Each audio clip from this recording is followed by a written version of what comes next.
Welcome back, or welcome for the first time, to Star Wars Fanatic, where we talk about all things Star Wars in a way that's informative and fun and positive. I have been dedicating this week to nothing but the Star Wars Andor series, where I've been digging into characters and speeches of the series in preparation for Andor Season 2. Today, we're going to do a deep dive into the world of Star Wars Andor's minor policing unit of the Morlana Security, also known as Pre-Mor Security, a private corporation security force that plays a significant role in the early episodes of the series. We'll cover everything from who they are and what they do to their eventual disbandment by the Empire. We'll also discuss the character of Syril Karn, his ambition, his mistakes, and why he was seen as incompetent by the Empire, leading to his dismissal and subsequent threats from the Imperial Security Bureau. But first, a quick word from our sponsor. Okay, yeah, it's me. I pay for the stuff around here and give all my free time to you, so I get to call myself the sponsor.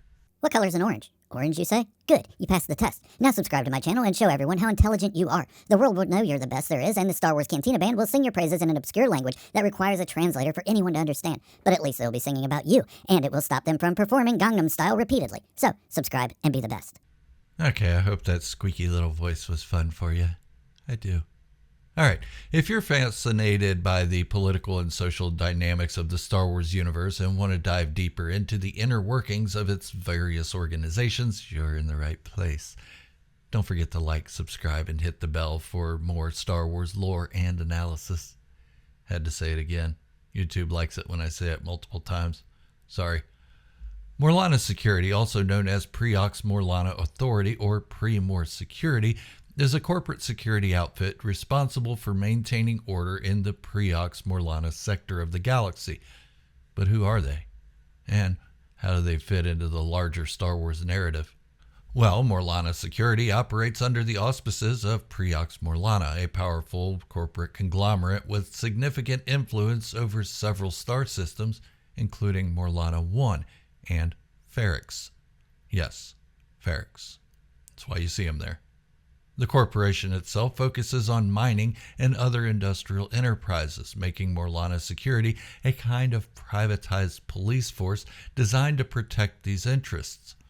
Unlike the Imperial Army or Navy, Morlana Security isn't a military force, but rather a privatized version of law enforcement tasked with keeping the corporate territories safe from internal threats such as theft, unrest, or any activities that could cause disruption for the business. Morlana Security's jurisdiction is limited to the Pre-Ox Morlana sector. They have no authority outside of these corporate-owned territories, which shapes their approach to law enforcement. Their tactics tend to be more heavy-handed and focused on protecting corporate assets rather than fostering community safety. Their enforcement of law often includes intimidation, bribery, and in some cases, extrajudicial actions to ensure corporate directives are followed. They operate under a corporate mandate that values profit over people, often leading to a tense relationship with local populations. And you can see why they're not very popular with the populations, can't you? The structure of Morlana Security mirrors that of many traditional police forces here on our own planet, with a hierarchy that includes positions like Chief Inspector, Deputy Inspector, and rank-and-file officers. At the top is Chief Inspector Hein, or I call him Heiny, who is primarily concerned with keeping operations smooth and out of the eyes of the Empire, maintaining a delicate balance between enforcing the law and not attracting undue attention. Below him is Deputy Inspector Syril Karn, an ambitious and rigid officer whose personal agenda sets the stage for the downfall of Morlana Security as a whole. Morlana Security officers are equipped with standard-issue blasters, non-lethal weapons, and tactical gear suited for urban environments.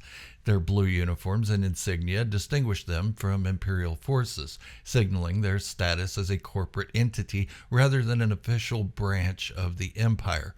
Their methods are more akin to mercenaries or private security contractors than the disciplined and regimented Imperial troops, which often leads to operational failures.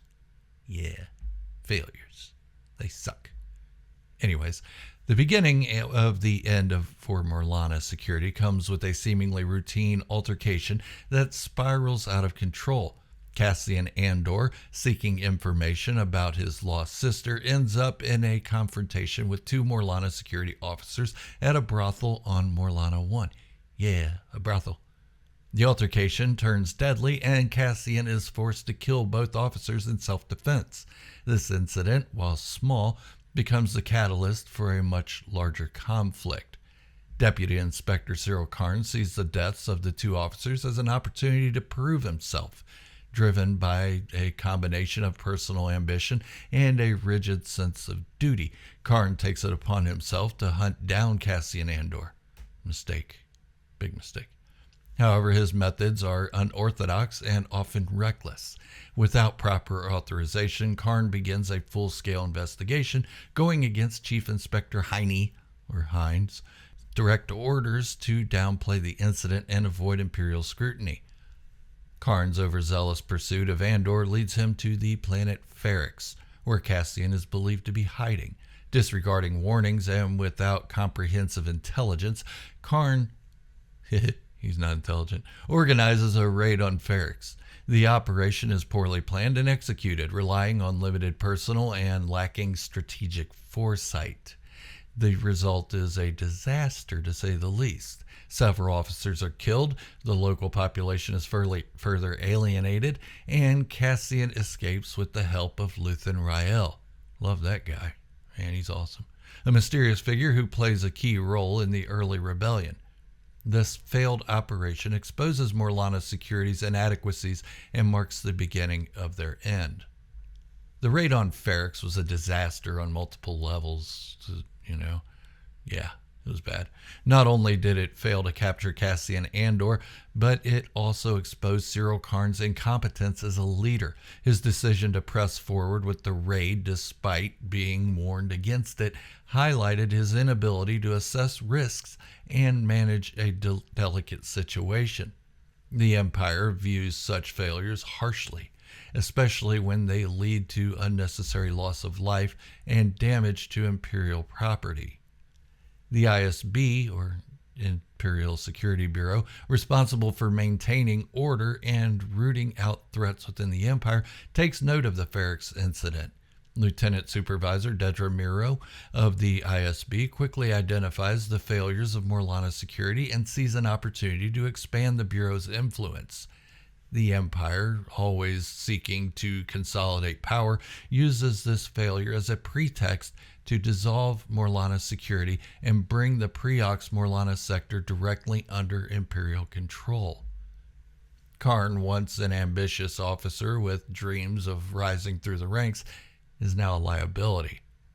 After the raid's failure, he is demoted and stripped of his authority. Worse, he is summoned by the ISB for questioning, where it becomes clear that his actions have drawn unwanted Imperial attention. ISB agents make it clear that his recklessness and his behavior will not be tolerated, and he is threatened with several consequences if he steps out of line again. This humiliation is a pivotal moment for Karn, who is forced to confront the limits of his ambition and the harsh realities of the Empire's authority and rule, not to mention life in the private sector, where his tiny little mama beats the crap out of him and verbally abuses him. Okay, maybe she doesn't beat the crap out of him on screen, but she's hitting him behind the scenes. He looks a little too timid around her, doesn't he? The Empire prides itself on order, efficiency, and control. The actions of Morlana Security, especially under Karn's leadership, demonstrated a severe lack of these qualities. The raid on Ferrix not only failed in its primary objective, but also resulted in a significant loss of life and the escalation of local unrest. For the Empire, maintaining control means minimizing resistance and keeping local populations in check, something Morlana Security failed to do. Yeah, good job, Syril. The Empire also recognizes the need to control its image. Allowing a private, incompetent security force to handle matters of state security, especially when dealing with someone connected to the rebellion, is seen as a major oversight. By disbanding Morlana Security, the Empire sends a clear message. It will not tolerate failure, and it will take direct control of any situation deemed too important to leave to local authorities. The disbandment of Morlana Security is also a strategic move in the broader context of the Empire's consolidation of power.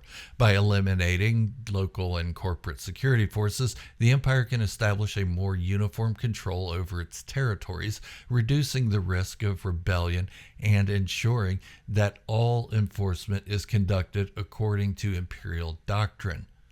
This move is part of a larger trend throughout the galaxy, where the Empire increasingly centralizes power to maintain its iron grip.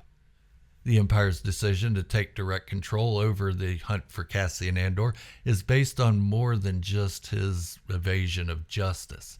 Andor is a key figure in the burgeoning rebellion eventually, and the Empire knows that capturing him could yield valuable intelligence about Luthen Rael, who has been a mysterious figure. The ISB, particularly Lieutenant Supervisor Dedra Miro, sees Andor as a high-value target whose capture could disrupt rebel operations inadvertently. With Morlana Security disbanded, the ISB steps in to take over the investigation. Unlike Morlana Security, the ISB is highly disciplined, well-resourced, and ruthlessly efficient. Their approach to law enforcement is less about policing and more about counterinsurgency. The ISB's primary mission is to root out dissent and rebellion and relieving moles from within their own ranks, making them the perfect tool for tracking down someone like Andor. The shift from a private security force to a direct Imperial operation represents a significant escalation in the Empire's efforts to crush the rebellion. The Empire's tactics in pursuing Andor are far more sophisticated than those of Morlana Security. The ISB uses a combination of surveillance, intelligence gathering, and psychological tactics to hunt down Andor, as well as little torture methods. They leverage their vast network of informants, intercept communications, and analyze patterns of movement and behavior to predict his next steps. Unlike the blunt, forceful approach of Morlana Security, the ISB's methods are more surgical and precise. This reflects the Empire's broader strategy of total control through fear, intimidation, and the efficient elimination of threats. The ISB's presence also serves as a stark reminder to the local population and any potential dissidents that the Empire is always watching, like Big Brother. Their tactics are designed to create a climate of fear, making people think twice before considering any form of resistance. For the Empire, the message is clear. Any act of defiance will be met with swift and decisive retribution. This approach not only targets known rebels like Andor, but also serves as a deterrent to others who might consider joining the rebellion. The aftermath of Morlana Security's disbandment leaves Syril Karn in a precarious position. Stripped of his rank and humiliated by the ISB, Karn is left to grapple with his failure. His ambition, which once fueled his pursuit of Andor, now turns into obsession. Karn becomes a symbol of the dangers of unchecked ambition within the Empire, a warning of what happens when personal desires conflict with the rigid structure of Imperial authority. As the series progresses, Karn's story remains a compelling subplot.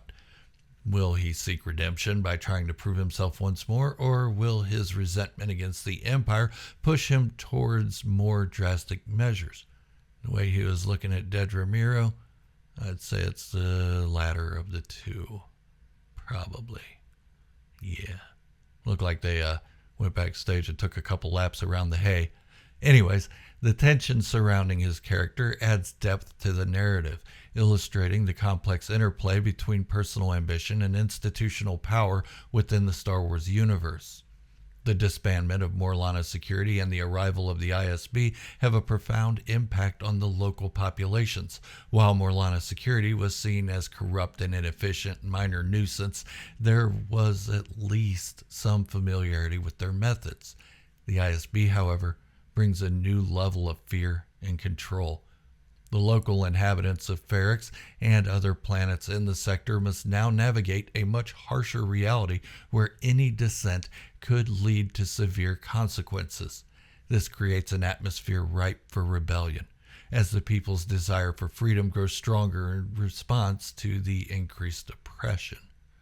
The fall of Morlana Security and the Empire's takeover of its operations serve as a microcosm of the broader shifts in power dynamics within the Star Wars galaxy. The transition from corporate control to direct Imperial rule reflects the Empire's tightening grip on its territories and its strategy of eliminating any intermediaries that could undermine this authority. This shift also highlights the increasingly authoritarian nature of the Empire as it moves away from proxy control and towards direct, centralized governance. For the Rebel Alliance, the Empire's takeover of Morlana Security represents both a challenge and an opportunity. On one hand, the increased presence of the ISB and other Imperial forces makes it more difficult for the rebellion to operate in the open.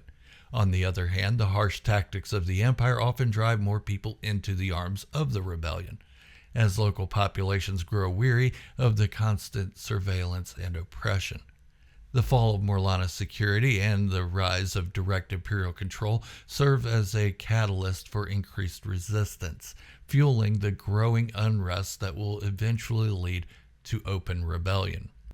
This storyline also provides valuable insight into how the Empire maintains control over its vast territories. By examining the methods and motivations behind the disbandment of Morlana Security and the subsequent actions of the ISB, viewers gain a deeper understanding of the Empire's approach to governance and its emphasis on fear, control, and efficiency. And it does make us fear the Empire a little bit more in this series.